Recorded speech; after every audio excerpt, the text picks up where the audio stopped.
Hi 10th standard student 10th standard maths quarterly எக்ஸாமினேஷனுக்கு preparation பண்ணிட்டு இருப்பீங்க. சென்டம் எப்படி எடுக்கிறது, பாஸ் ஆகுறது நிறைய பேர் சொல்லிட்டு இருக்கீங்க. அது எப்படி ஈஸியாக பாஸ் பண்ணுறது, முக்கியமான கொஸ்டின் டாபிக் வைஸ் என்னென்ன அப்படின்றது ஃபுல்லாக பார்த்துடலாம். சென்டம் எடுக்கிற ஸ்டூடெண்ட்ஸ் மறக்காம கமெண்ட்ஸில் சொல்லுங்கள். நீங்கள் என்னென்னலாம் படிச்சிருக்கணும் அப்படின்றத நான் கமெண்ட்டில் பின் பண்ணியிருக்கேன், ஷார்ட்ஸில் செக் பண்ணிக்கோங்க.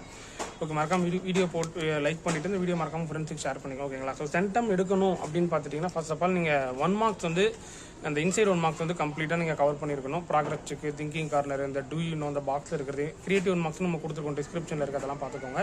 அப்புறம் இந்த சில்லி மிஸ்டேக்ஸ்லாம் நடக்கவே கூடாது. ஸோ இப்போ நம்ம அந்த அதாவது டீப்பாக பார்ப்போம். அதுக்கு முன்னாடி இந்த ஸ்லோ லேர்னர்ஸுக்கு இந்த 50+ எப்படி எடுக்கிறது அப்படின்றத பார்த்துருவோம்.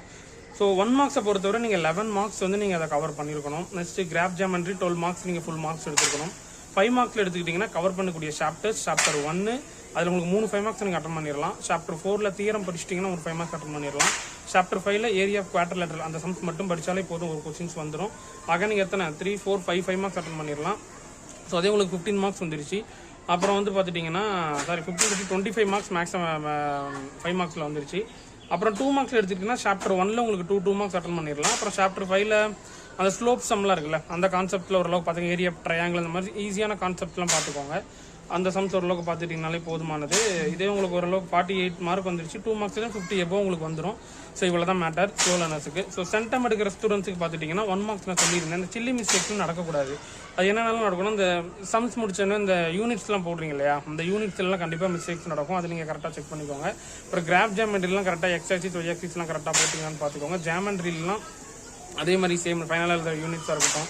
கன்ஸ்ட்ரக்ஷன் அதாவது 2லேருந்து 3 பாயிண்ட் எழுதிக்கோங்க போதுமானது. ரப் டயக்ராம் நீட்டாக போடுங்க. ஓகே, இவ்வளோதான் உங்களுக்கு மிஸ்டேக்ஸ் நடக்கிறது. அடுத்து 5 மார்க்ஸ் வந்து நீங்கள் கான்சன்ட்ரேஷன் பண்ணி ஃபுல்லாக மார்க்ஸ் வாங்கணும்னு நினச்சிங்கன்னா நான் ஆர்டரில் சொல்கிறேன்.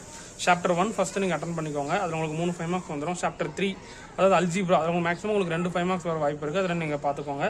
நெக்ஸ்ட் சாப்டர் 4 பொறுத்தவரை ஜாமெண்ட்ரி, அது தியரம் படிச்சுட்டு ஒன்று அட்டன் பண்ணிடலாம். அது நீங்கள் பார்த்துக்கோங்க. சாப்டர் 5 கோஆர்டினேட் ஜாமெண்ட்ரி, அதில் உங்களுக்கு 2 5 மார்க்ஸ் வந்துடும். ஏரியா ஆஃப் குவாட்ரிலேட்டரல், அப்புறம் அந்த intercept form, proof sum, collinear, அந்த மாதிரி கான்செப்ட்லாம் இருக்குது. அந்த சம்ஸ் ஃபுல்லாகவே ரெஃபர் பண்ணிக்கோங்க.